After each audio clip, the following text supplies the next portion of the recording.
everyone. How's everyone doing? 3 days left on our promo. Cutting edge technology, but the people are better. Even Paulie, has been playing some Pat Metheny to mellow us out so we have our balance into today's trading day. What a wild day in the pound yesterday on the Brexit vote. The dollar, we got to talk about this dollar. So, myself included, I've been looking for some type of high in the dollar. Well, we had the high. I was just looking for one more wash under this 95 level to 4.5 to 4. Still trying it again. Covered yesterday before the dollar exploded and then came back down. We're right against a 2-week off number at 96.20. That's important. It seems like, if the dollar's going to turn down, it's got to do it soon. Your first negative signal would be back under 570. Hi, Forex Gal, how are you doing?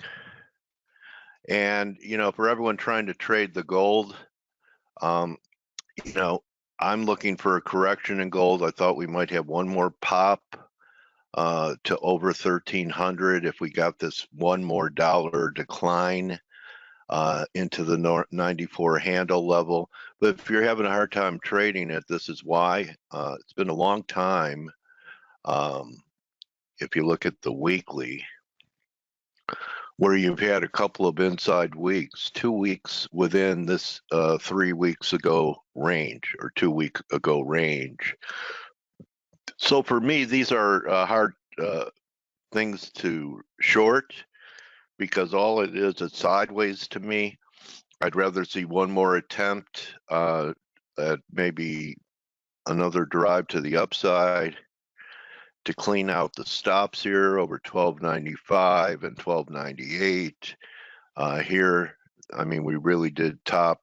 The high was made quite some time ago, the 19th, the 3rd of January, and here we are, the 16th. So it's been a couple of weeks, like I showed you on the weekly, of no mojo. So I still have to think, unless we start trading back under 1280, I'm going to give it the benefit of the doubt. I'm still trying to top pick the dollar for one more decline, which would lead to maybe one more pop in the metals. For those of you that are silver bulls, I just want to make a point of how much better bullion is acting over some of the shares that I follow. Okay, and that's important because I really like to see the shares lead. But when you look at something, I know a lot of people like this silver share, AG. Look at that action. There may have been some earnings, but a lot of these silver shares, and I don't know if silver is going to make a new low. I'm just looking for, pullback maybe to 1510, something 1410, something like that, 1450. But the silver shares are acting pretty lousy. To me, this looks like it has destiny, First Majestic, for a new low. And, the other silver stocks I look at, the strongest one would be this one. Just in case you're looking for long-term holds, which I am, I'm thinking it's going to be more like the spring, but this is one of the stronger silver stocks. But the ones that have been around for a long time, just take a look at this action. To me, it kind of implies it's not going to take much for new lows here. That's Coeur d'Alene, been around forever, and here's Hecla. Hecla really put in a bad day. Not sure if it was earnings or not, but the rallies weren't as strong as silver, because silver, if you put up a comparison chart, took out these highs by quite a bit, and a lot of these silver shares didn't. So, I'm actually kind of excited that we're going to get one more wash. Have kind of had a long-term target in GDX of 16. So that's where I'm looking to rent a semi-trailer truck, GDX. In fact, I don't have to know when to buy these individual ones, and I talked about it on the S&Ps too. going to share it with you guys before I hand it over. Andre's with us today, so nice treat. And since we're talking metals, Dan Popescu is going to be here. You know, he's been ambassador for precious metals for quite some time, and you know, he's not always a permabull, so it's going to be great to talk to Dan about what's on his radar regarding the shiny stuff. But I just want to show you this. So I don't have to know when to buy these individual issues because I have a high conviction target that I think something will be completed in the GDX from my intelligence gathering around 16. And the S&Ps, we're all trying to guess what's the right level, 61.8, halfway back. Where do we short the S&Ps? You know what? There's so many possibilities that I don't know, but you know what I'm keying off to that I have more conviction about is this. So as long as yields are coming back, you see this was risk off right here, yields dropping. So as long as the yields are coming back, I'm not ready to short the S&Ps yet, but I'm thinking we get back to 290, 295 in here. And if that happens, then I'll be looking at where the S&P is at, and maybe it's already terminated this recovery, or you know, maybe simultaneously. But this is my key. So I'm just going to let the yield play out, you know, basically at a 20-point move in yield. And if we start closing over 75, you tack on another 20. I didn't do the fibs, but you know, that would take it to 295, which is to 3, which is halfway back. And then I expect risk off and most likely a pretty good dollar rally. But I'm thinking in the meantime, we'll see what happens with the dollar here. But I don't have to know. The point is, if I don't know where to sell the S&P, I don't have to really, you know, fret and think about 100 scenarios where to scale in, because I have a you know, pretty high conviction belief that yields are going to correct all the way up to here, and then I'll be looking at stock indexes relative strength between Russell and NASDAQ and S&Ps, and at that time, it's my belief that the rally in the S&P should be close to completing.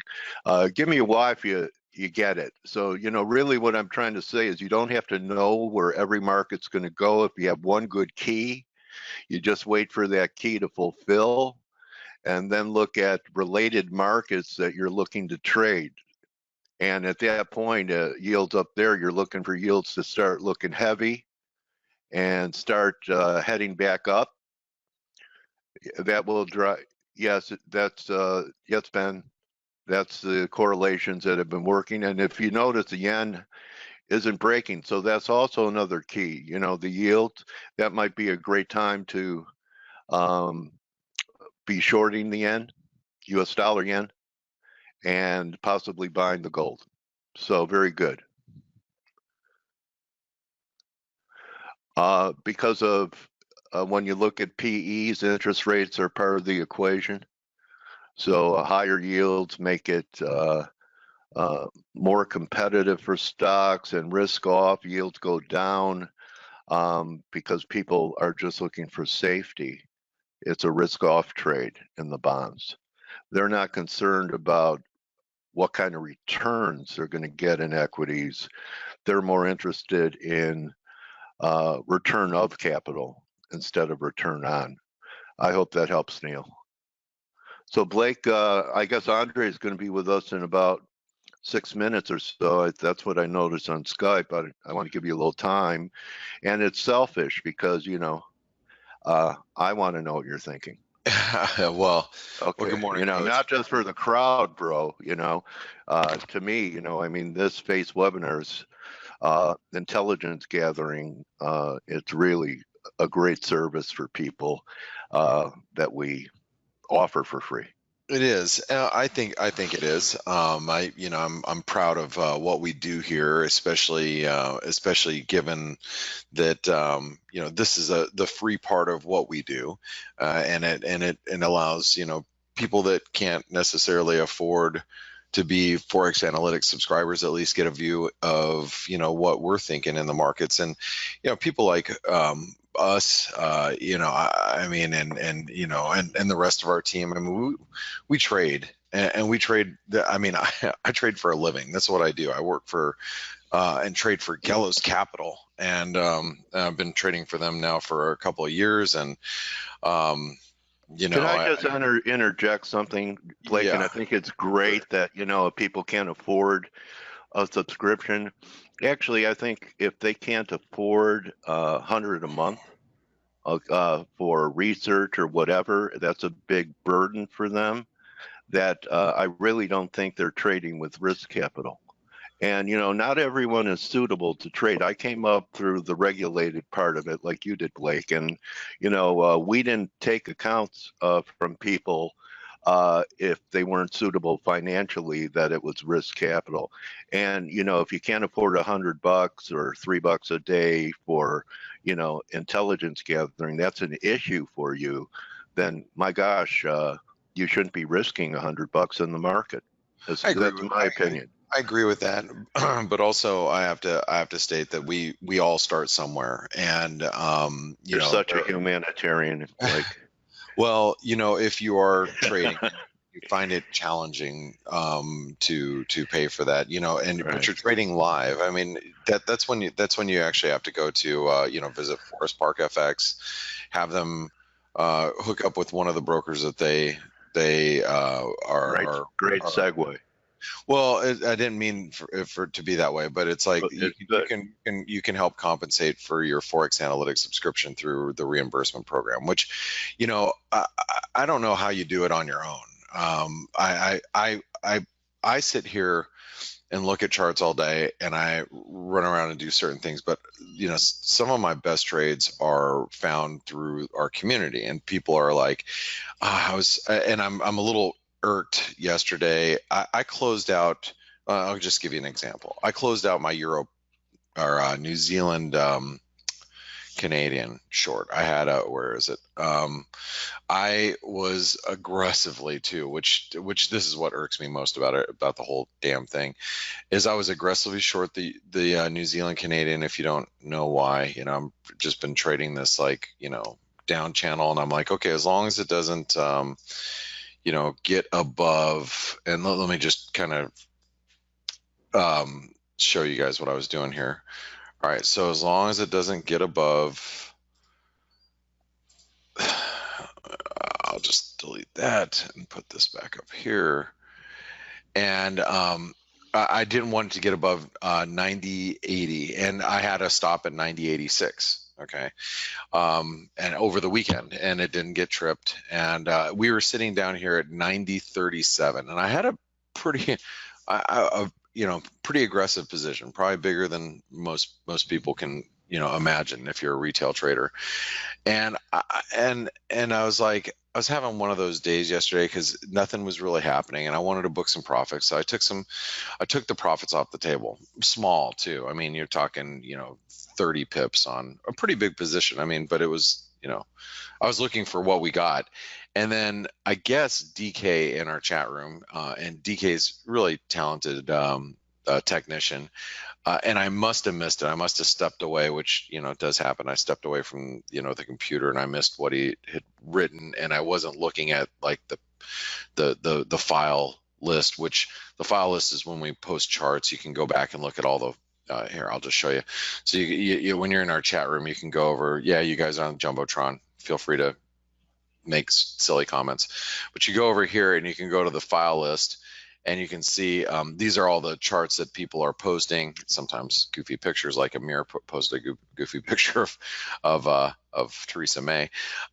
Apparently there was a chart in here, and he noticed the head and shoulder pattern of the New Zealand Canadian, and I'm kicking myself in the butt for not recognizing that, and I got up this morning, and the New Zealand Canadian was significantly lower. I mean, the amount of money I would have made overnight would have been pretty staggering. It would have pretty much taken care of my entire week of trading. And so, of course, I'm sitting here looking at it going, oh my God. But the point I'm trying to make is our community points out a lot of great charts. I am a very small part of this community. I feel proud that I've put together the community, and we've got, okay, going back to the chat room, guys, just really quick. We have 90 of us online right now, which usually there's 80 to 120, I would say roughly, and I never really look, so I just look when I'm telling you guys. But there's DK right there.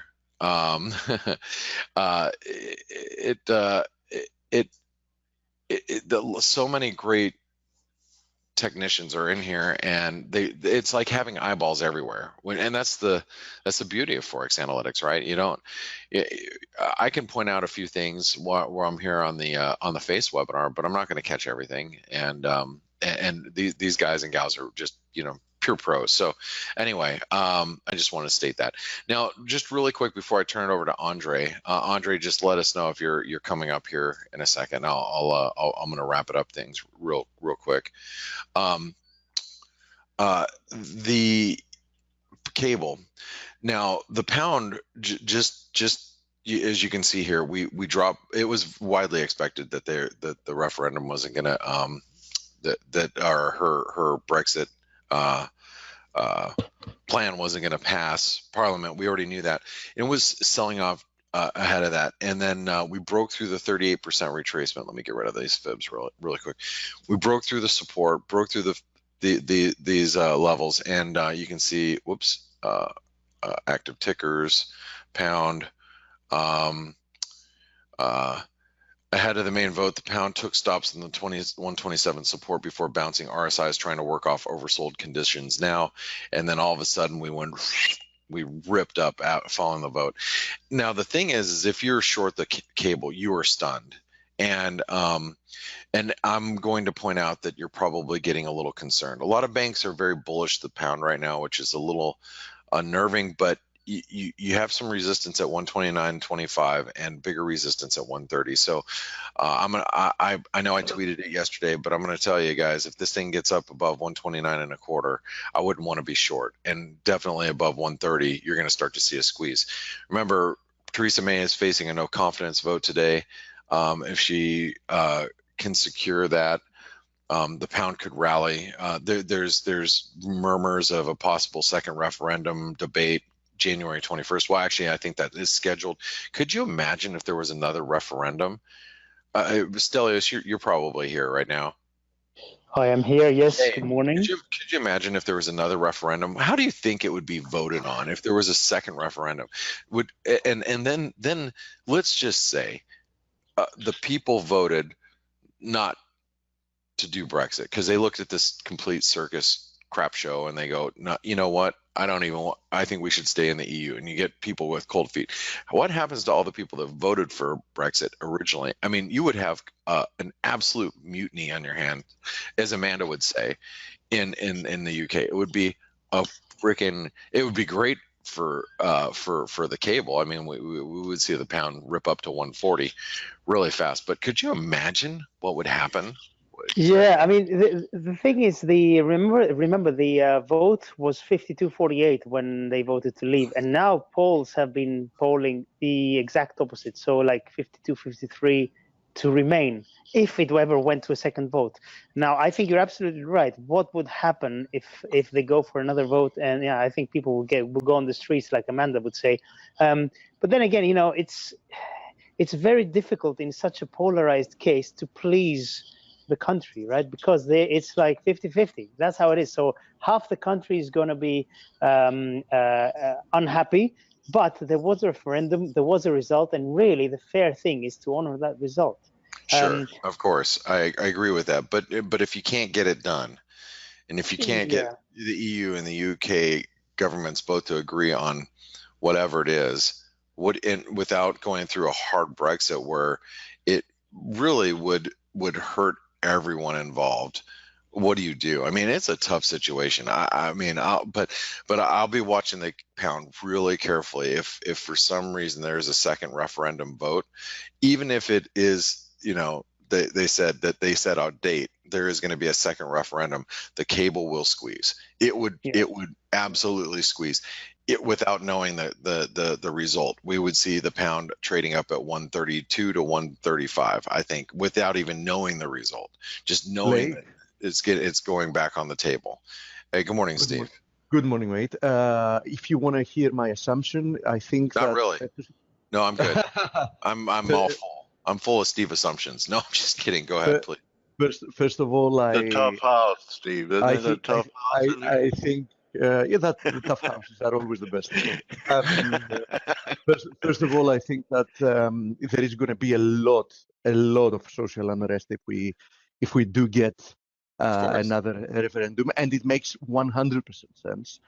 But second of all, I want to tell you, I think that British people are quite proud, and personally, I am very confident. I'm completely ignoring what the polls are saying.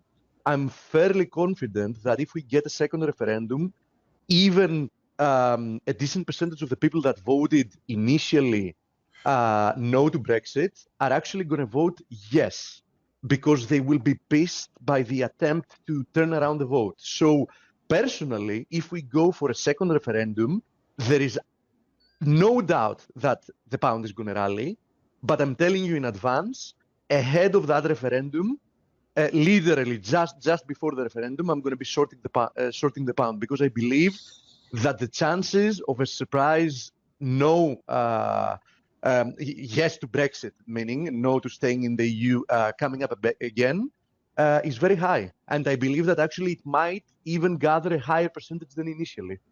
Yeah, well, we'll see. Anyway, I think that's not neither here nor there right now, but I think the pound is waffling technically on a risk of a squeeze. So I think that if you are short the cable in any way, shape, or form, you've got to be a little careful. And just one other chart I want to bring to your attention really quick before we turn it over to Andre is the pound New Zealand. The New Zealand is very underperforming, and we have this inverted head and shoulder pattern. I think if it's gonna really start to squeeze, it's gonna happen soon. I'm not long, but I'm not opposed to being long. And just to keep symmetry, we're probably going to start squeezing soon here in the pound New Zealand. So if we get if May survives this confidence vote today, then we might see the pound squeeze a little bit further. So just keep an eye on this pair.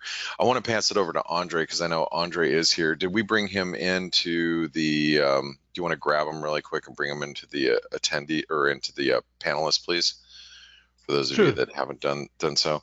And I just want to say good luck, everybody. It was a pretty. I bought the pound yesterday. I bought it at 127.07, and I sold it at one. Yeah, and I sold it at 127.70 in less than a minute. So I bought it right here and sold it right there, thinking I was a badass. And it was all right. Well, you were. What was the tell that got you long there? The spike down, the stop out of everybody. The right after the vote happened, and then I just turned around and went long, and it was small because I didn't want to be overexposed in this volatility. But yeah, I made 70 pips, and I'm like, woo, and then. Yeah, right. Benedict, a really great trader, B-Dubs, known in our chat room. He made like 100 and some odd. I think he got out near the highs. I mean, he rocked it out yesterday. I hate guys like that.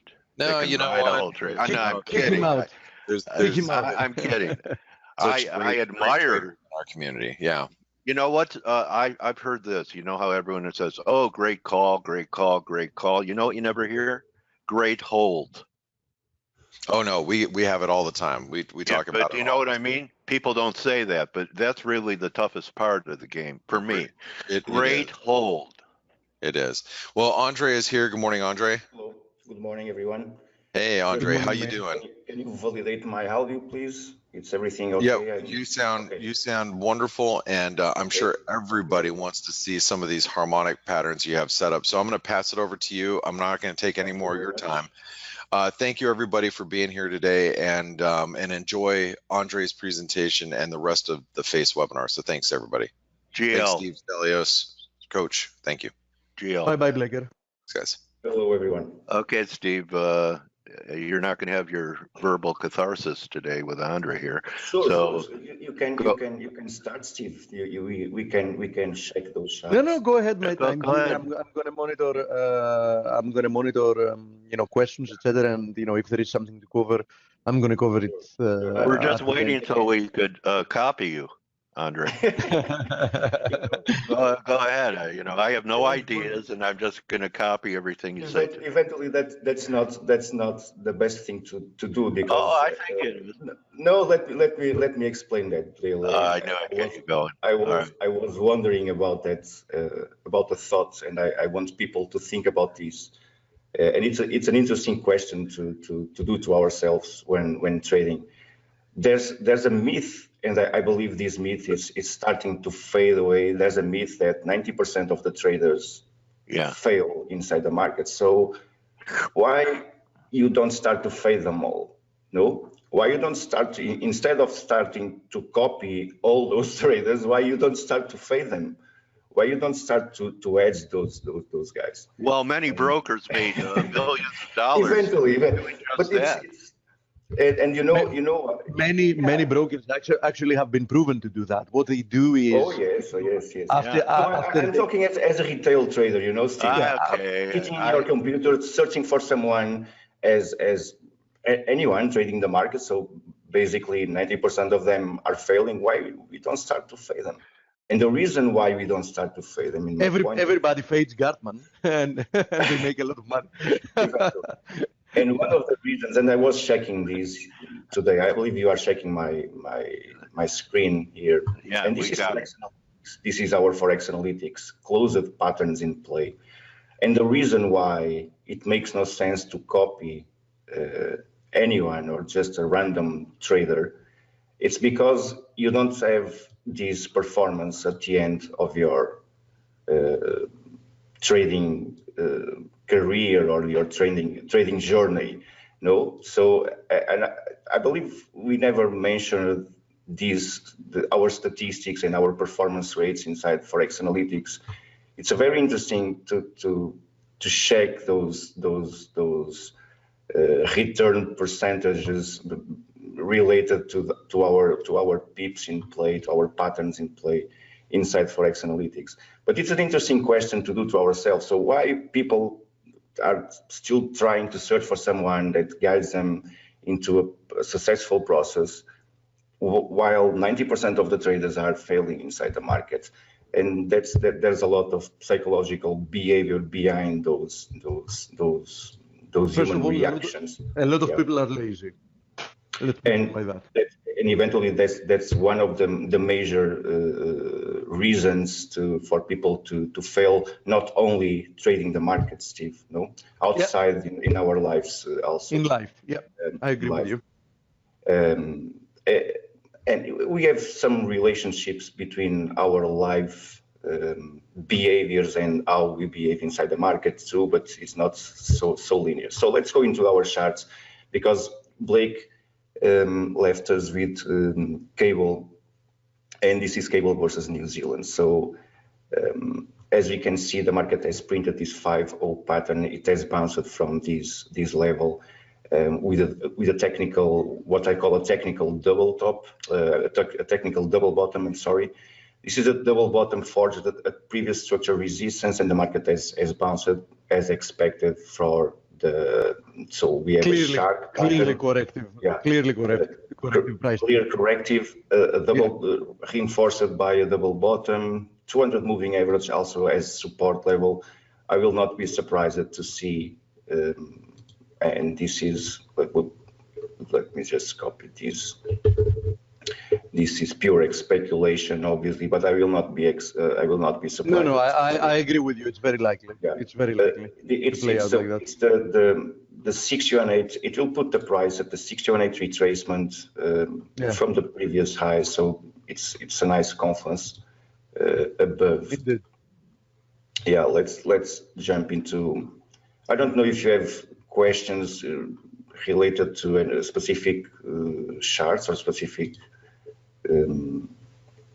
pairs, Steve, or from the audience. I'm not. No. Go ahead. Start by whatever. Start showing us whatever you like. No, I have a few charts here just to. Euro USD actually is an interesting chart because it's quite messed up. I mean, we likely had a false break higher, and especially personally, especially looking at the USD Swiss, I sent an update like. I kept updating that since yesterday. I even mentioned on the webinar the USD Swiss seems to be breaking to the upside, which isn't a good sign in combination with a false break higher for the Euro USD. So personally, I'm not that optimistic of upside for the Euro USD, but I don't know from a harmonics perspective. What do you see in Euro? You have the same channel here. Yeah. Yes, the same structure. The price is now threatening the resistance, the descending trend line acting as a resistance, as I used to call them, and breaking above these levels. I have a daily resistance position at above. It's fractal here. Breaking above this level obviously will increase the probability to trade higher. So weekly resistance at previous fractals and the pattern completion point between the 78% retracement synced. Actually, the pattern will be printed at 1608 extension. So if that's the case, then you can't really be in the short term buying bullish, the Euro USD. The euros. So, there's room below euro dollar to fall. Obviously, I agree. And the reason why I'm saying this, and I just pushed at this chart because you mentioned this dollar versus Switzerland franc, but let me jump again into, because as we know, the patterns that I'm showing you here, let me check this in the 2 hours time frame. Those are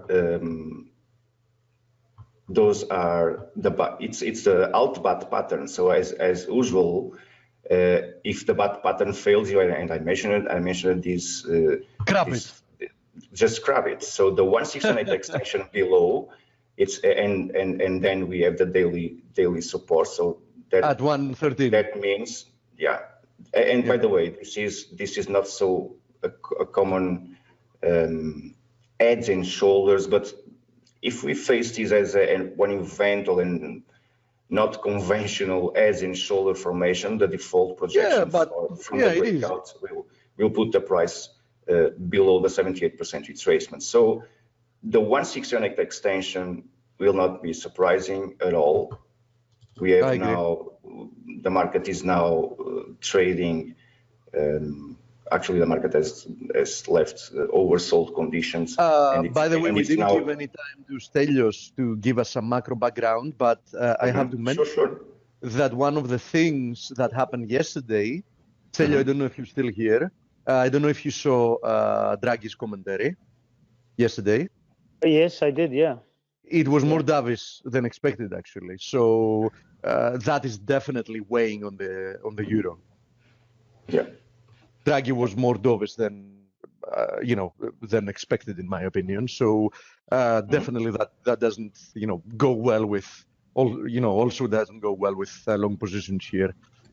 Yeah. So go ahead, Andre. So we're looking lower towards 113.20 from what I see there. Yes, we are threatening now the previous and the most recent support level. So this is a lower time frame support level. The previous one, we are trading below it, threatening that level, rejecting to trade above. Obviously, we have now some signs of, in a lower time frame, in the 2 hour time frame, we have some signs of bullish divergence between those two bottoms, which can put the price trading a few points above, and eventually later a new oversold conditions with a new lows, eventually to print this crab pattern below. Obviously, with the daily support a few points lower, something between, let's say, if you need a range to search for a behavior which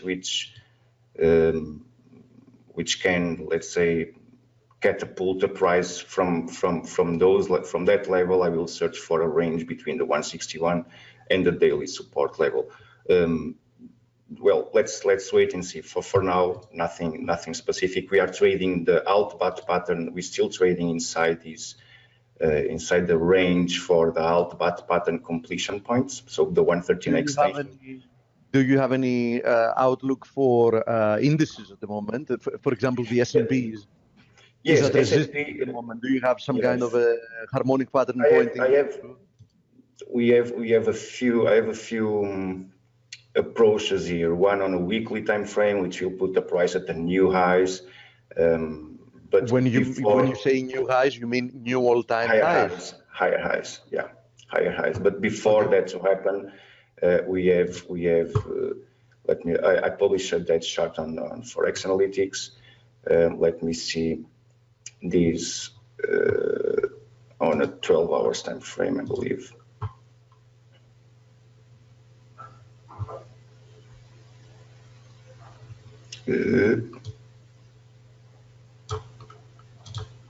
Not the 12 hours, 4 hours time frame.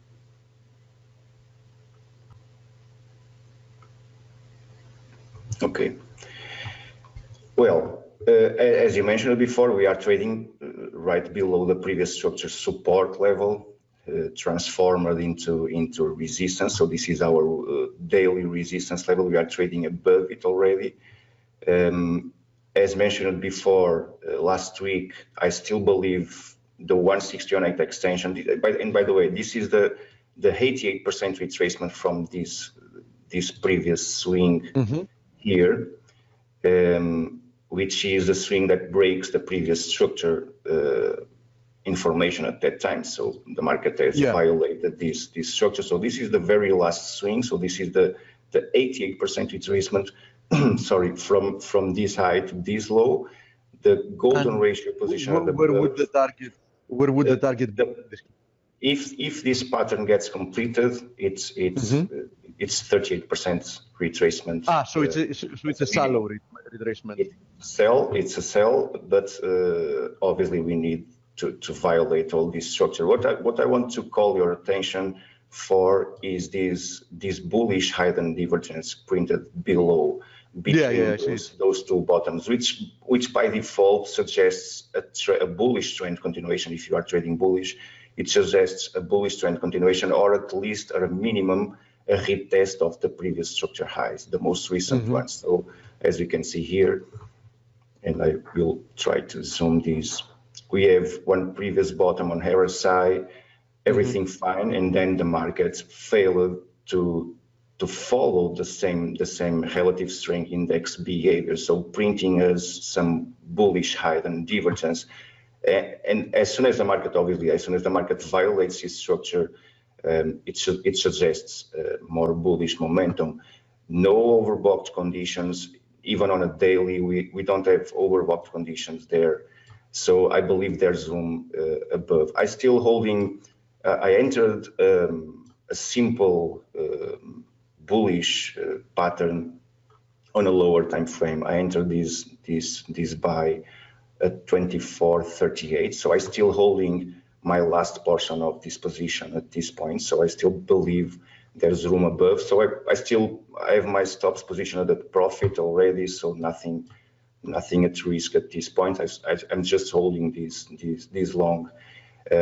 But based on the well, we can go into a monthly, but let me show you my approach on a weekly time frame. I have a few stocks I've published, and for those who are following, I've published a few stocks approach inside the socials, and there's a possibility for a real bounce from here into new highs, considering just the most recent price behavior and Fibonacci ratios. What I mean is, I have what I call the first sequence to identify the potential 5-0 pattern that can develop into a 5-0 pattern later. But the market has been first things first, we have bullish divergence between the bottoms. So we have a nice bullish divergence here. 161 extension failed to find support between the 127 and 141. And let me set those levels here just to get that idea, to share that idea. So let's say if the market decides to print me a three-wave structure into the 127 extensions. From here, we expect a small bounce, eventually a retest of the previous bottoms and the trend continuation.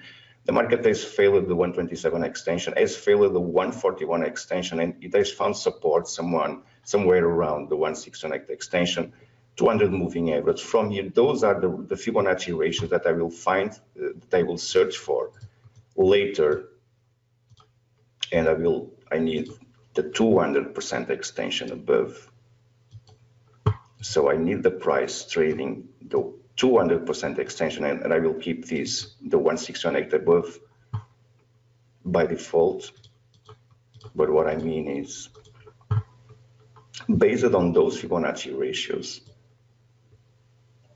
a 200% extension above the previous structure higher highs, and then later a 50% or a minimum 38% retracement, retesting the monthly resistance. So this is my, let's say, ultimate, and for that to happen, as I mentioned before, the price needs to violate this bearish momentum. But based on the Fibonacci ratio that we have between the first swing, the retracement, and the extension below, if this, let's imagine this was a 15-minute time frame, I will say, based on the price action, I will expect a short 200% retracement extension. I'm sorry. It's a weekly time frame. It will take time, but I will not ignore a bounce from those levels and trading higher. This bullish divergence on a weekly suggests at least a retest of this weekly resistance. I hope you're right. Obviously, and as Joe has mentioned, this is I don't want to call it a game, but this is a strategy that we need to find, or we need to search for the best risk-reward strategy to trade. Obviously, I'm not engaging this. I can try to hold this position into those levels, and as I said before, I have no risk in this position. If the price decides to reject those levels again, and I will survive that position. But that is not the objective, obviously. The objective is to trade step by step, and for that to happen, we need to break this previous structure support level, which is a very important level. Obviously, as Joe has mentioned before, if you are searching for opportunities to go short, eventually this is the level that we will search for in order to search for the best or the friendly risk-reward approach, for sure. But again, based on the Fibonacci ratios on a weekly time frame, I will not be surprised to see this behavior. And because I have not just a few, I have a dozen of stocks or more suggesting the same behavior in different price conditions, suggesting more bullish momentum, which may force, obviously, S&P to trade higher. So, Steve, I'm not sure if that answers your, well, at least it's my, it doesn't need to answer any other people questions, but it's my approach. I see the market sometimes. Let's have a look. Let's have a look of at a few of the interesting, let's say, FX pairs at the moment. For example, USD CAD, in my opinion, currently in a corrective bounce, which you know can fail anywhere between 133 that we actually tested a couple of days ago to 134.50. What do you think about it? The move lower looks 100% impulsive to me. The move higher looks 100% corrective to me. Corrective. I can't exclude, as I said, another push higher towards 134 and change. But I would be waiting. It's a previous resistance, monthly resistance at 133.85. But bottom line, I'm expecting a failure. Do you have some kind of a harmonic pattern for this? At this point, no. This is a very sharp momentum. I need to, for what we are searching for, I need to wait for the price to develop. But from here, and because we are trading already, let me check.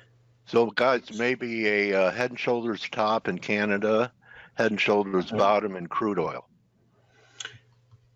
Let me head and shoulders on crude oil. I believe on the bottom. I believe I shared that also. Let me check that later. But yes, Steve, I believe there's a possibility or probability to retest the previous resistance level. As I mentioned before, we are now trading the 50% retracement from this swing low to the previous highs. And I still positioned, this was my entry level. This chart has been published for the ForexAnalytix also, so this is my entry point. I have my stops positioned above the monthly resistance with the last third of the position size. I'm just holding. Eventually, the market will retest those highs, but I still believe, well, something is missing. I believe, no, it seems like something is missing here. I will not say the price will trade there, but I will not be surprised to see. Same here. That kind of behavior. Dale mentioned crude. Do you have any patterns currently for crude? Try to check that. My name's Coach. Coach. I believe I've changed it legally. Legally, Coach, yeah. Coach Jeffrey Pinkert. My new first name, man. Well, yes, also published before. I'm not sure if the cup and handle, but the event. Cup and handles are rarely bottoming formations, though. Cup and handles are continuation formations. Continuation, yeah.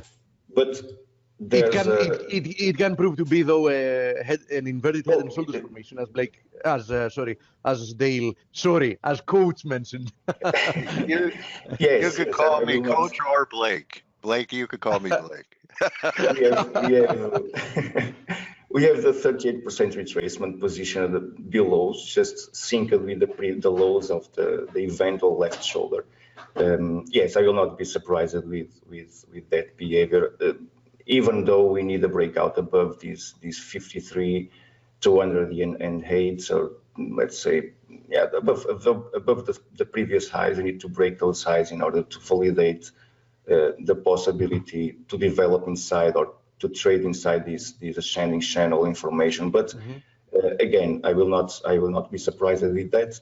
Also, I'm seeing the same thing. Either another push lower, or perhaps even some horizontal consolidation here before higher. But I do also believe that there is more. I'm actually hoping for another push lower, because I want to start, if we get lucky and we get another push lower in crude, which will probably coincide with another push higher in USD CAD.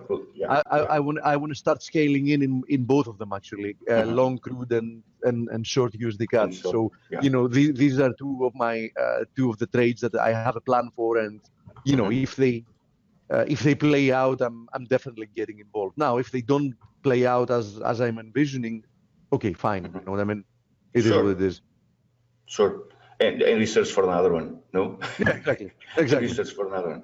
Exactly. Well, I published this gold chart also, but at this point, gold definitely a consolidation as well, which most likely I don't think this is a distribution. I think this is a triangle, and probably that would require one more push higher. I would love to see one thrust higher. That's what I was about to mention. But I believe, well, the pattern, we are trading inside those Fibonacci ratios. So and sometimes even with the best pattern or with the perfect pattern, the market will not feel the pattern. Just because there's an harmonic pattern, it's not enough to engage the pattern. We need other conditions. We need other conditions to try to create the attempt. Just because the pattern is there, we can find those patterns everywhere. If you start to trade them all, well, very true. What a massacre, no? But very true. At this point, I'm not so sure if the pattern will work. Based on those triangles inside, I believe there's room to trade above. And obviously, I was mentioning before the retest of this monthly resistance above will not surprise me at all on an higher time frame. It's a little bit high for my taste. This looks like a triangle to me. And I would expect that the thrust higher from this one will probably be terminal. In a long term, I'm not so sure, Steve. I believe there's room to trade above on a weekly time frame. I have no problem with trading above. I have. Oh yes. No, but just mention. Goal. Yeah. I'm a strong believer that in the long term, gold has a lot of catching up to do with the upside. And if you're wondering what I mean by catching up, I mean with purchasing power, with actual purchasing power, and the real inflation. So I personally have no doubt that gold is heading higher, but I don't think it's going to do so in the short to medium term. I think that there might be more weakness in the medium term, and Do you think we will test those levels before those highs, or print new lows, or on? I think we might print. I think we might go lower. Yeah, I think we might go to 1,000 perhaps first. Okay. Not unlikely. Okay. More. Let me check these. I want to cover NOK and Mexican peso. This is dollar versus yen. We had also quite a corrective. At this point, yes. It can change if the market decides to. It can, but I would expect. But even though I will expect at least a retest of those lows again. Me too. Exactly the same thing. Yeah. I think being long here is not a good proposition. Perhaps in the very short term. But not in the medium term. We have the price. The price has found some support, let's say, at this trend line. At confluence with the 161 and the 78% retracement. This is the squeeze for that news events last 2 weeks ago, I believe. From the flash crash. But the market has somehow decided to recover immediately from previous losses, and it has started to bounce from here. I also published that possibility once the price decides to recover, and I also expect at least a minimum. Let's say this is a minimum because it's related to the pattern itself. So the sharp pattern will trade the 50% retracement, synced with the previous structure support level. So this is something like 109.68. So the 50% retracement from the previous highs, the most recent lows. So previous structure support turned into a resistance level. So this is and my cat decided to start to play.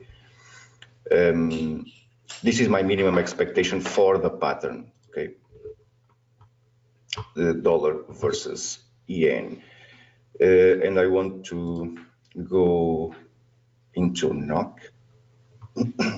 NOK, I think more or less the same situation with USD CAD. Looks like we might have more, and this, by the way, can really.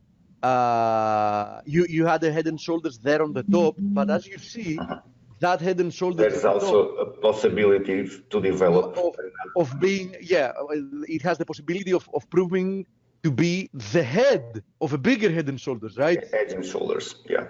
Yes. You can try to draw something like this. Yeah. So this is my minimum expectation for this pattern. So I still believe there's room to retest this previous structure support levels. I agree. One more push higher. The 200 moving average also approaching from above. So I will not ignore that possibility. NOK before retesting these lows and eventually to retest these lows. But we have also the market is already fading the momentum and the time to forge the inverted heads and shoulder formations, which by default, and I don't have that measure here, but let's try to identify that. A projection above this previous structure resistance for this one inverted edge and shoulder will put the price trading above, and let's say the right shoulder formed for this major one will not be surprising. Yeah, but again, based on the Fibonacci ratios and the patterns that we have, default targets between the 38% retracement as a minimum and the 50% retracement as a default target for the specific pattern. The shark pattern by default will search for the 50% retracement. My cat is a little bit crazy today. It's my cat. It's completely crazy today. Yeah. Okay. I have two of them. I know exactly what you mean. But it's so quiet, and it's decided to start now.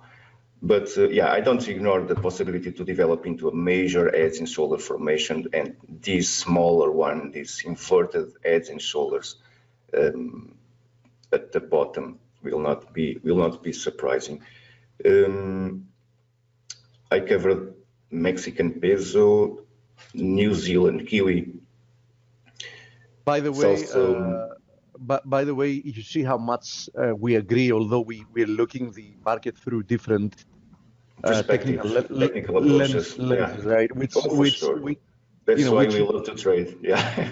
Yeah, which should tell people a lot. It means that different schools of analysis still recognize more or less the same basic structures in the market, which is the difference between an impulse and the correction. So in essence, the path of least resistance for a technical move, right, which is extremely important, and areas that have an increased chance of producing a reaction. Those are what matters in trading, and people should realize that. And that's why that's true. Yeah. And this also is an extra validation that technical analysis is actually a very useful form of analysis, right? And we know that in action because the vast majority of the patterns in play, we've produced 600 patterns in play so far. The vast majority of them, I would say, 580 of them are based on technical analysis. Yeah. So if technical analysis didn't work, we definitely wouldn't have produced results, right? So technical analysis does work. Sure. And especially when you take into account confluence, different types of analysis pointing in the same direction, you have an even better chance. That's why I said before, Steve, and it's very interesting to refer that again. As soon as I started to collaborate with the ForexAnalytix team as an analyst, my performance also increased. So there's a reason for that to happen, and because we pay attention for to more details than we are used to, or somehow you pay attention for an Elliott wave perspective, and then you push the macro perspective, and then you go into a candlestick to push your trade if necessary. So there's an entire that confluence that you mentioned before. It's very, very interesting to take advantage from. And more than interesting, as far as I know, guys, I don't think there's anyone else out there that has 4 or 5 different methodologies that they're pulling ideas from inside the platform. No, not at all. Let alone the guys that represent those methodologies. So yeah, pretty unique. Well, not Absolutely. Pretty unique. Unique, really. Coach, by the way, I saw on our site that you do have an interview today, right? Yeah, just finished this, Steve, with these charts. So those charts have been published on inside ForexAnalytix for those who are here for the first time, and for our listeners here, who are thinking about the process of subscribing or not. Think about that possibility. Those patterns have been not only those, obviously, but the entire team in conjunction. But I've been publishing these patterns, that bearish pattern, that bearish scrap pattern at 1,608 extension. The market has decided to print some relief here, new high, heads and shoulders, the breakout of the neck. All those behaviors have been published, and then later the market has printed this bullish shark pattern at the reversal extension at confluence with the golden ratio, a bounce from this level. I was expecting that this is the second target for the pattern, the default second target. So the first one was at the 38% retracement. So think if somehow you are thinking about subscribing, let me try to give you my 2 cents here. And thank you very much for the opportunity, Steve and Blake and Dale. And Stella is also. Thank you very much, Andre, for being with us today. So, Coach, is your guest here? Yes, he is. Dan Popescu is here, and Dan's really a great ambassador for the shiny stuff. I'm interested in. You should go gold, to silver, and the rest of the metal complex. Nice.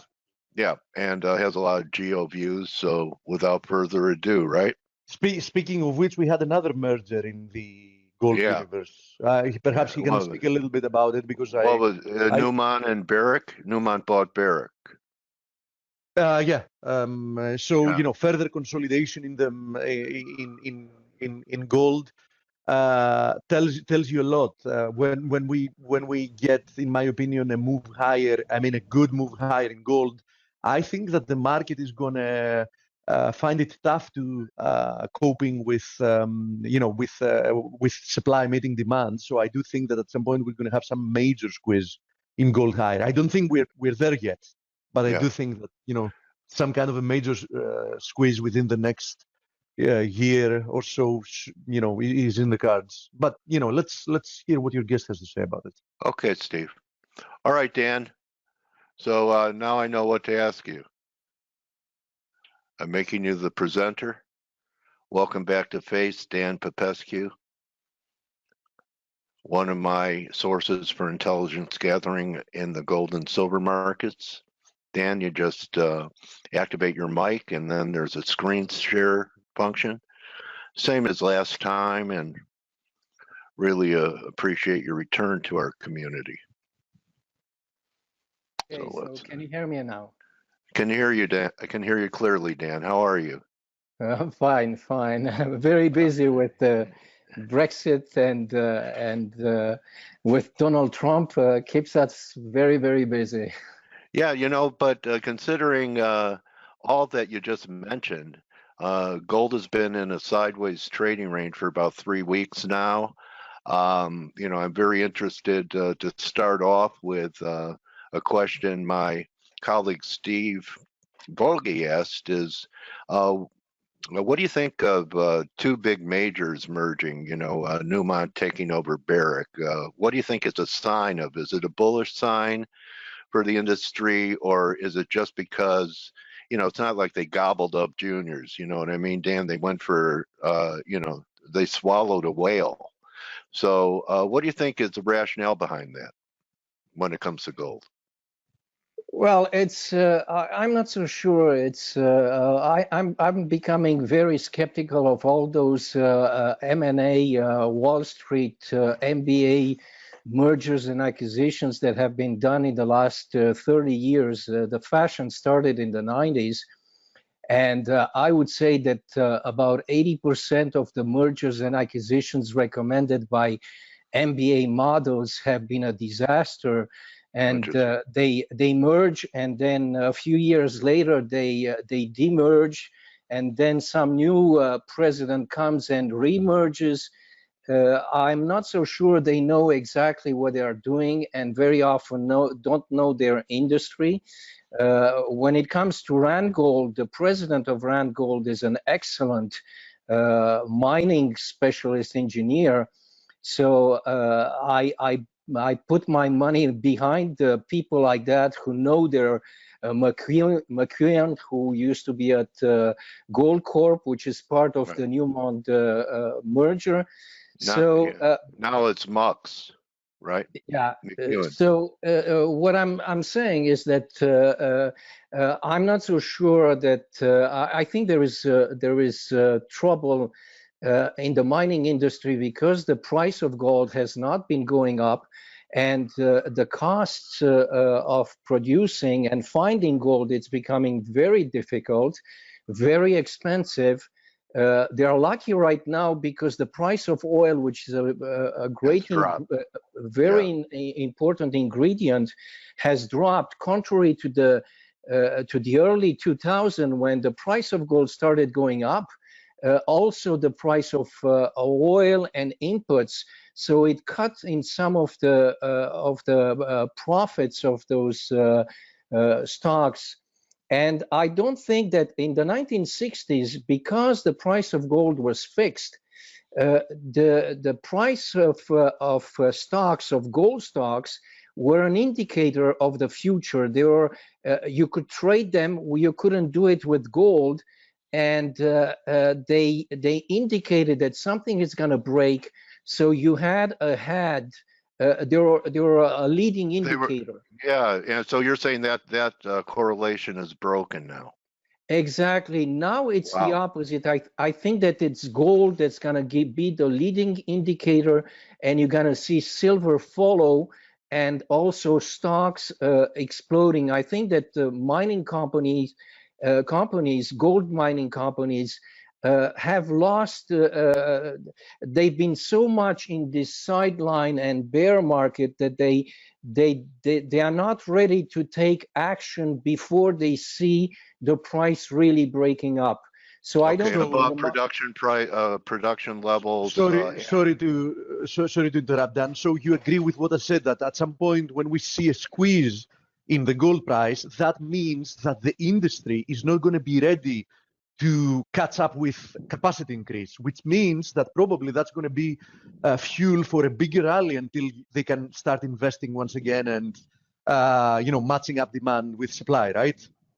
Yeah, you're absolutely right. But there is another point that you should not ignore when you speak about gold, and that is the above ground amount of gold and the monetary role of gold, which can completely disturb the supply, the mining supply, and the industrial demand for silver especially. People in the industry, analysts, are always confused with the price of silver. Why doesn't the price of silver follow supply and demand? Because 50–60% of the demand is industrial. It's because in a monetary period, a monetary crisis, silver forgets and doesn't act anymore as an industrial metal. It acts as a monetary metal, as the poor man's gold, and starts to follow gold, but on steroids. Okay. Yeah. Well, have you noticed, Dan? Steve and I monitor the gold-silver ratio, and we saw a peak a few months ago, and it continues to decline. I remember the old reversion to the mean, and gold-silver ratio was more like 40-1. Then what it got up to was twice that amount. So you think eventually silver is going to, in the later stages, the more speculative phase of this, silver will be the one on steroids. Yeah, exactly. In other words, I wouldn't be surprised to see. I've written it on Twitter on a regular basis. $100 silver. A higher ratio of gold to silver, going close to 100 before it reverses. Okay. So you don't think we've had that turn yet? Okay. No, from a technical perspective, 80 is a very, very key technical level in the gold-silver ratio. So I would agree with Dan in what sense? As long as we remain above 80, the path of least resistance remains to be higher. But in my opinion, if we break below 80, that's going to be a major technical event in the ratio. I'll tell you, at the beginning of the show, I showed a couple of silver shares that are, the main ones people trade unless you really have a big knowledge, like First Majestic and Hecla and Coeur d'Alene and they all put in very bad days yesterday. They look like they're headed to new lows. Might be the case. So Dan, something else I wanted to ask you about that I learned from somebody else. You know, I don't have an original thought in my head. I just learned from everybody. And I want to talk to you about, because I know you keep an eye on it, the won gold peg or relationship. Why does it seem to be that when the won is strengthening, gold goes up, and when the won is weakening, gold goes down? We have to be very careful with correlations. Markets are complex systems, and we have a tendency for simplicity because computers are linear and can only look in a XY relationship. But the markets are much more complex than that, and there is a discussion about a correlation between gold and the yuan. I've been following it closely lately. You can't miss it. It's there. I don't know if people can see my We can. my chart. I have now the gold in US dollars and the yuan in US dollars, and even if it's not a perfect correlation, it's still a very close correlation, and I'm not going to make too much out of it, but there is something that is you cannot dismiss the fact that China is accumulating an incredible amount of gold. They've started in 2000, and if you know the Chinese mind, they have a very long-term perspective. They don't do things in 6 months like Americans. Europeans have a more 20-year perspective. The Chinese have a 100-year perspective.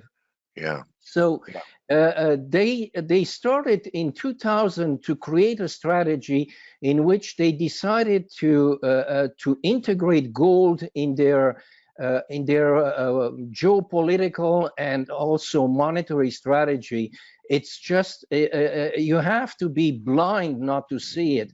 They are very secretive, so you have to watch their actions rather than what they say. But the fact, I lived in a communist country, in a communist system, and they did not allow people to hold gold. It was something that went against the state, but the state did hold gold, and the Russians, the Soviet Union, was trading gold through a bank in London and then in Zurich in the 1960s. So they have a strategy, a strong strategy. And what's fascinating and different between Russia and China is that Russia has not yet facilitated the buying of gold by citizens. They still tax gold buying and selling. China completely pushed and facilitated by opening stores intentionally. It's the government decision to facilitate private individuals to buy gold, public institutions, so not just the central bank. That's pretty democratic. What do you think is behind that liberal policy in China? They don't want their citizens to end up kind of like what happened to countries like citizens in Venezuela that had currency crises. They want people to kind of go along with what their program is? I think this is a speculation from me, but I think that one of their strategies, because from an totalitarian regime, as I said, it's not in their tradition to let citizens hold gold or cash. And that puzzled me at the beginning. Why does the Chinese government, contrary to the Russian government, encourages, not just allow it, because they're marketing it to their public. Exactly. And my theory, this is my hypothesis, is that first of all, it was a way to keep citizens in authoritarian countries and in hyperinflation countries What people do, they go into foreign currencies. They did it in Germany with the in the 1930s. They did it in Soviet, in Russia in the 90s. They did it in Brazil, Argentina. I know where you're going. This way, it makes them avoid going to the dollar. Exactly. Okay, so it's part of their de-dollarization program for their whole population. You know, that's interesting, Dan. I tell you, every time I talk to you, Dan, I learn new things about the economy and gold and what's happening globally. Why don't we get to, because you know, I've been to your blog and your website, and you post all your interviews there, and you know, I know that you have your finger on the pulse of not just monetary matters, but what's happening politically, geopolitically. I've asked this question before.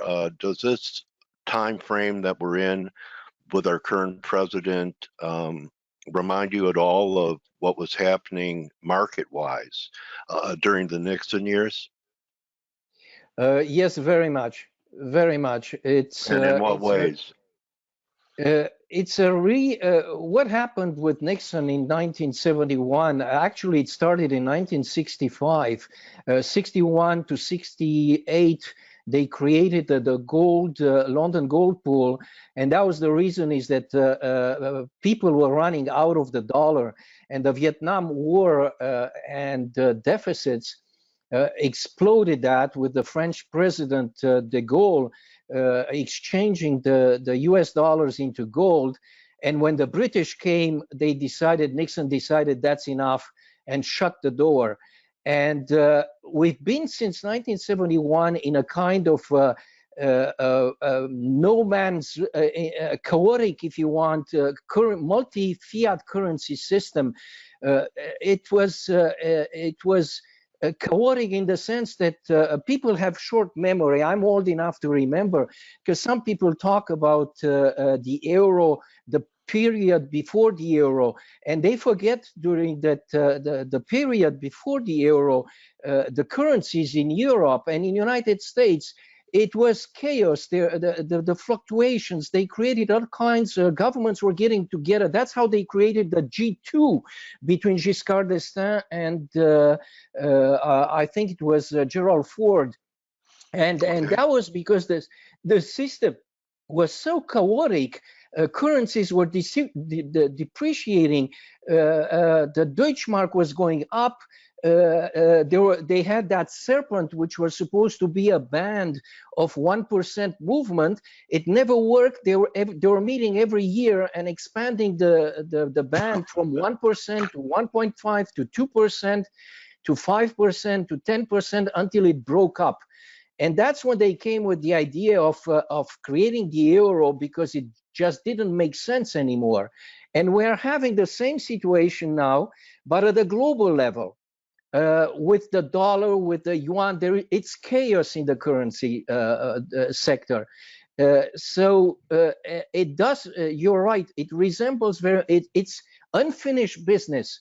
It was supposed, for those who do not know, that when in 1971, when Bretton Woods collapsed, they created, in 1969, they created the SDR, special drawing rights.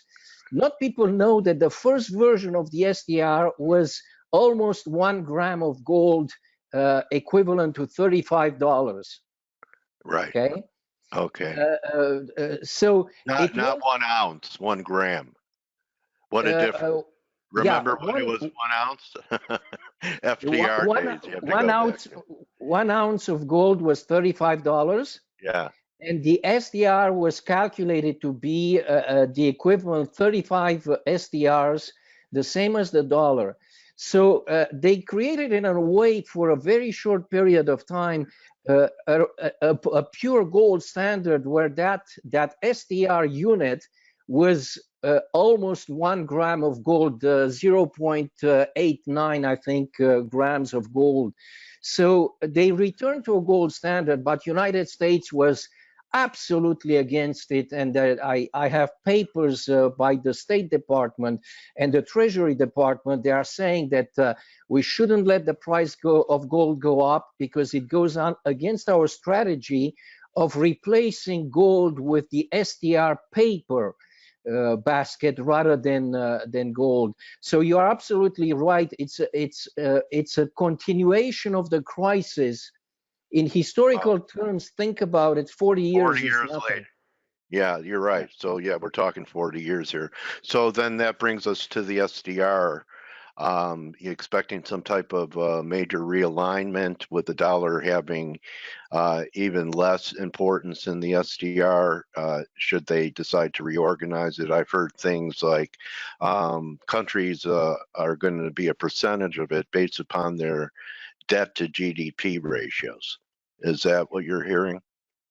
There are different versions of the SDR that are being discussed. There is a Chinese economist who came out with the idea of a P-gold, paper gold, linked not to national currencies, but linked to a value, calculated value of global GDP, that it will go up with the global GDP and down with the global GDP. Now you see the problem here that who defines what's GDP? We have problems with the GDP already. So I don't give it very especially in opaque economies like China. Yeah. So I don't think it's going to work. The present SDR, which is based on paper currencies, doesn't solve the problem. It just pushes the problem in the future because it's just a basket of the problems. Okay, it's the US dollar, the euro, the British pound, the Japanese yen, and the Chinese yuan now. In 1973, they created, it was about 18 or 19 currencies. It's completely absurd. Okay. So instead of me asking you and having answers about not what's going to happen, that's not going to happen. With some of the time we have left, why don't you paint us your scenario for gold and how domestic and geopolitical and monetary factors play into that scenario. I know the expression "don't wait to buy gold and wait." Are we in that mode now? What are you looking at for 2019 in gold for major events, Dan? For gold, first of all, gold has already broken up that downtrend that started in 2016. It has broken, and if you can see right now my chart of the SDR, which is a basket of the most important currencies in the world. Right. So in that basket of currency, it has already broken to the upside in a very decisive fashion. But there are two currencies that are not yet doing that, and I'm putting now the chart of the euro, gold price in euro. It is very close to breaking above that downtrend, just like the SDR. And you can see it's coming close to breaking above the trend, the long trend line in the up fashion. And I think it's gonna happen sometime this year. That is. I'm quite sure it's going to happen. That is, once it breaks the euro, I think it will break also in the dollar. And if it breaks under the dollar and also the 1300 level, the 1320 is the most important. That was 2011 high in euro gold when gold was in dollar terms was 1900. Yeah, and it has to break that above that 13. I would say 1300. Okay. Up around the previous highs in that red channel line you have up there. Yeah. So that's a pearl. So gold traders don't only look at what's happening in dollar terms. Dan's saying the key currency against gold to watch right now is euro. So put that on your radar. Yeah, the euro will be it seems to be, if you look on the technicals only, that gold will break first on the euro, and then it will break under the dollar. And under the dollar, what's interesting is that it is coming very close to it's also the crossing what's called the gold cross. Oh, the golden cross. Yeah, the golden cross, which is the 50 and 200 and 200 moving averages. I'm putting now. You have the chart over here. I'd love to buy it there at 1250. It's a beautiful chart. Yeah. Yeah. If you see my chart over here. Oh, wait a minute.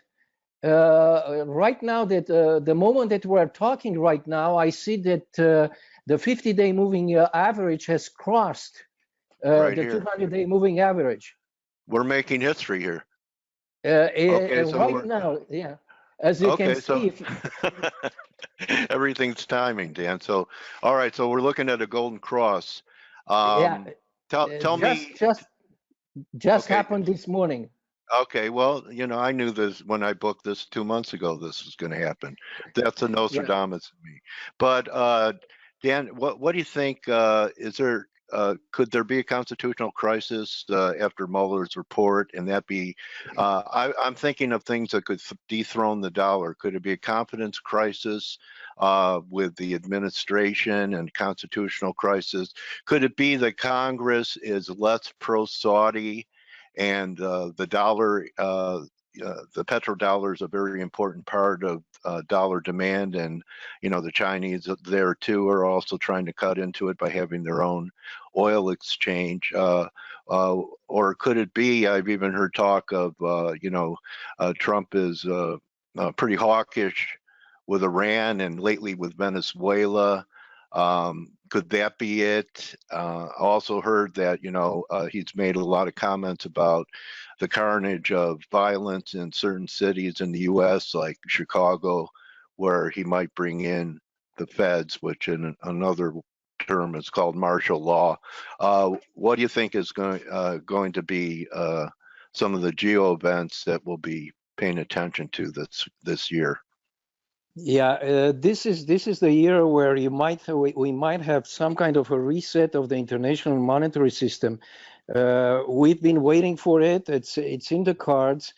The thing is that because of Donald Trump, he doesn't believe in international organizations or coordinations between he's what they call it globalist. I don't like the word globalist, but he doesn't believe in a coordinated fashion of consensus. He believes in a kind of American bullying exceptionalist. This is the American way. Shut up and follow me, or I'll shoot you down. This is the way. You've seen this leadership before.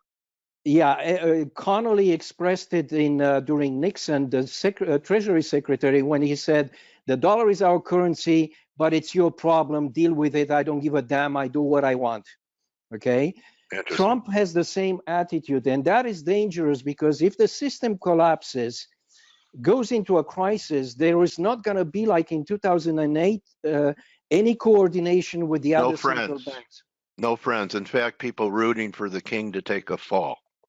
Yeah, King dollar. And that's a big problem because in chaos you don't know what the results will come out, and this is the way it's coming out right now. Donald Trump has a trade war with China, a cold war with China and Russia, and recently he's starting giving signals of wanting to start a real war, not military war, but a cold war with Europe. So that puts 4 of the biggest majors, because he's also has insulted the Prime Minister of India recently in the last 2 weeks on a constant basis. So he's starting a war with the European Union, with India, with China, and with Russia. Now, I don't think United States is that great to take all of them together. So that is a danger. And the Russians and the Chinese and the Europeans are working on an alternative to the dollar. It's not there, and people look and say, it's just talk. It's not talk, but the European and the Russians, keep in mind, Dale, the Russians and the Chinese today in their central banks have some of the most sophisticated analysts and graduates from American universities, from European universities, and from their own. And they are not the old Soviet style of idiotic, indoctrinated Marxists. So they don't reply to any attack from Donald Trump in purely psychological, I have to do something to react. They think, they prepare themselves. I don't know if you see my Excel chart right now, is the Russia official Forex reserves. Yeah. The latest one, look at there, the US dollar now represents only 20% of the Russian foreign exchange reserves. Europe represents 32%, the yuan 14%, and gold represents now 18% of their international reserves. And the Chinese are hiding their reserves. So they are preparing something. And Putin, the BRICS meeting in, I think it was September, in the fall, I think, hinted and said that we are working on something. And you're seeing right now, all over the world, agreements to do trade contracts in local currencies. So it's taking away from the supremacy of the dollar. It is not spontaneous, but like in 1971, it started in 1965. It took a few years, but I remember because I was in Europe and I couldn't exchange my US dollar travel checks during the crisis. It was so bad. So yeah. It is. Okay, so things take time. Seems like they're happening in slow motion, and then you hit a tipping point, and then everything happens all at once. Yeah, it's Hemingway's, when he was asked how you went bankrupt, and he said first slowly and then suddenly. Yeah, Dan, it's always such a pleasure to have you. I learned so much from you. You're a great historian, and you give us, we all get caught up in, watching Fox News, CNN, even BBC, whatever, and really appreciate you bringing your telescope and giving us some ideas about what's going on outside of the U.S. and, key things to watch like Euro against gold, and really appreciate what you do in educating the people on Twitter and everywhere else about the value of gold, that it's not an archaic relic and not a paperweight, even though at times price does not always go up, but over time can serve everyone well. So thank you, Dan. I hope that your followers and subscribers mushroom in 2019 for you. Thank you very much, Dale. Same for you. All the best and good health to everybody. Oh, yeah, you're right. Gold can't buy health, but it can preserve your financial health. Ask people in countries. Let me just wrap it up with this. I just have to ask you, Dan. Yes. Do you think that crypto will ever be competition for precious metals? You have to be careful what you mean by crypto. Bitcoin. Bitcoin specifically, no. Bitcoin has incredible flaws in its design that makes it the misconception that the less Bitcoin exists, the more it's valued and the more it will circulate. And we are seeing it that since 2011, the circulation of Bitcoin has been going down, and stores, businesses that used to accept it have been dropping. It's because it has no marketability and liquidity. Okay. So no, I don't think Bitcoin, but you could have crypto currencies backed by gold. There are already many of those versions that will survive and that will drive. Central banks are looking into it. The Fed is looking into it. The Bank of England is looking into it. The Bank of Russia, and that is to make their currency easily transferable through computers. But it will still be back. The Bank of Russia is working on something, but it's not linked to Bitcoin.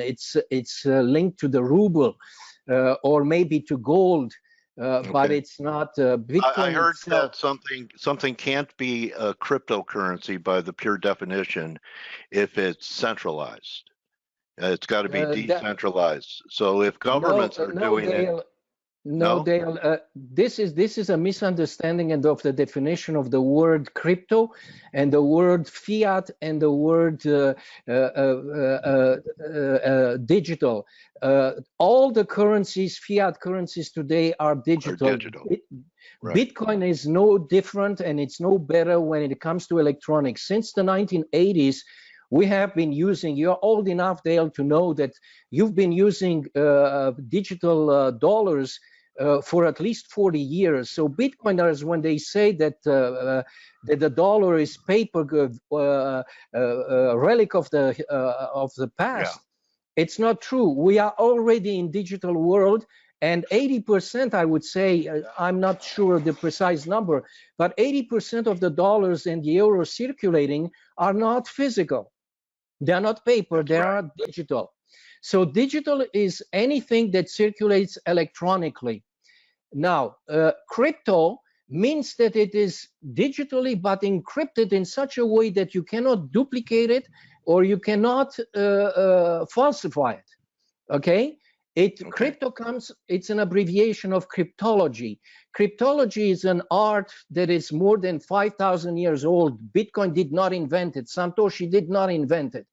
It is the art of crypting information in such a way that it cannot be stolen. Okay? Who was it? The Egyptians? We've tried since the beginning of humanity. We've tried to hide information from the enemy.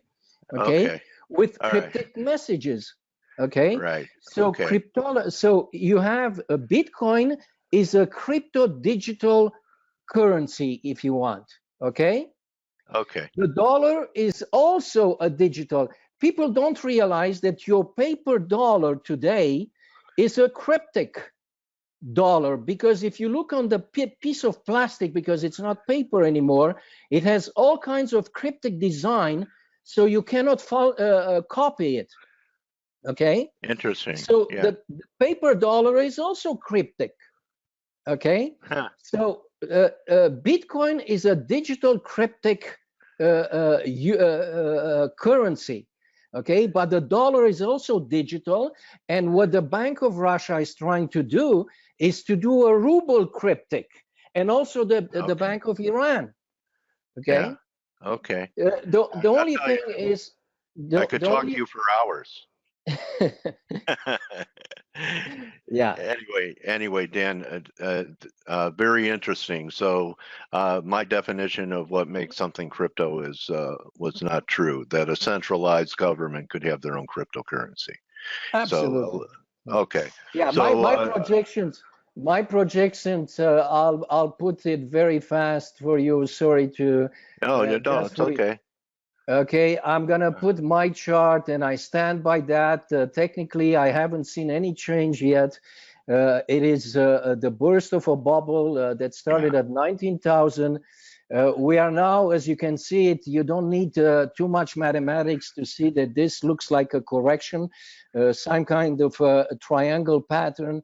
that will take, the target was 1,000 when it broke under the 6,000 support here. Right, right. So the target is 1,000, and up to now, I haven't seen any indicator or anything that makes me change from It the would have to get fundamental. above.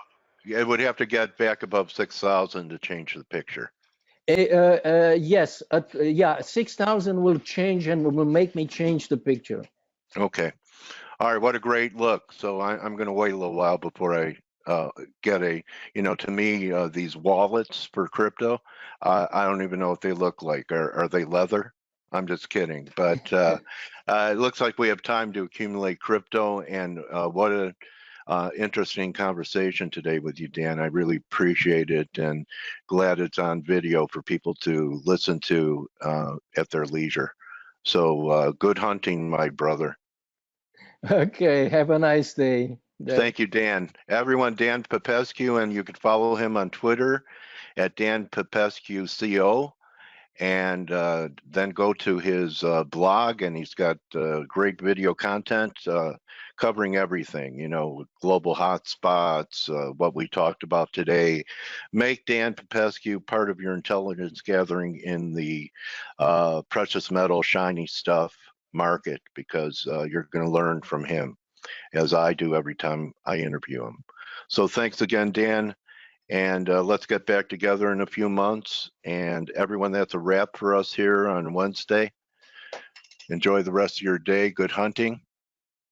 And remember, don't just count your pips, count your blessings. I'll see everyone tomorrow. Thank you, Dan. Pleasure. Bye, Dale. Bye-bye. Bye.